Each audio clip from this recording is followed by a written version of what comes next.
Hi, I'm Amy. This is your sewing room solution. How many times have you tried to hem those welts in those blue jeans? It kills us all. It doesn't matter if you have $100 machine or a $10,000 machine, it's still a difficult thing to do.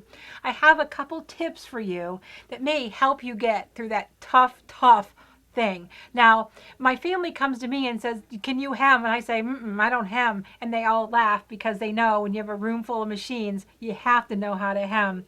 So here I mocked up just a kind of a welt seam that you would have in your jeans. We know kind of like Levi's are probably the toughest. My family are Carhartt wearers, and it's kind of the same ordeal. There's a couple tips. It's going to make things simple and easy for you. The first thing you're going to do is invest in a pack of denim jean needles. These are size 100s. They make size 110s. They make 90s. I usually go for a 100. A 110 is really huge.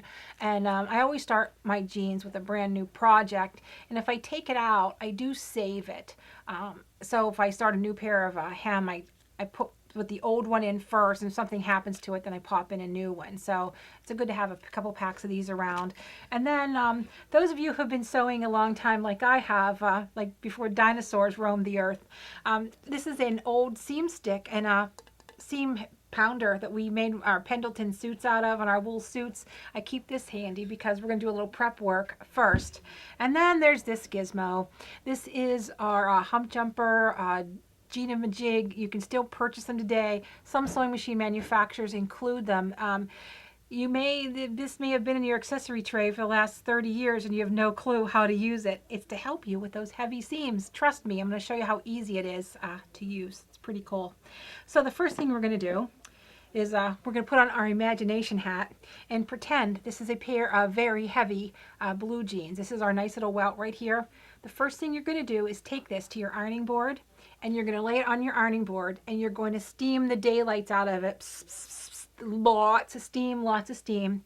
You're going to take your little presser here, your press banger, ham, whatever you want to call it, and you're going to whack the daylights out of it. If you've had a bad day at work, it's now the time to press your jeans. Just pound the daylights out of it and get all that moisture out of your jeans.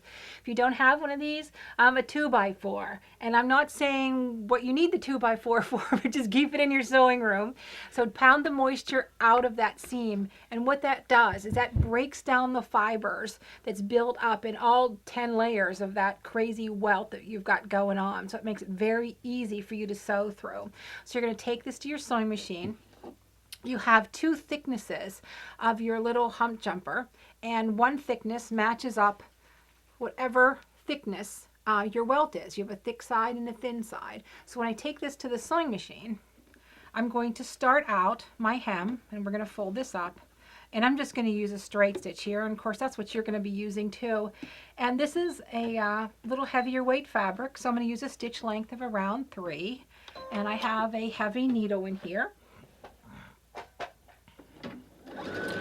And just before I get to that heavy welt, I'm going to slide, let me get a little closer.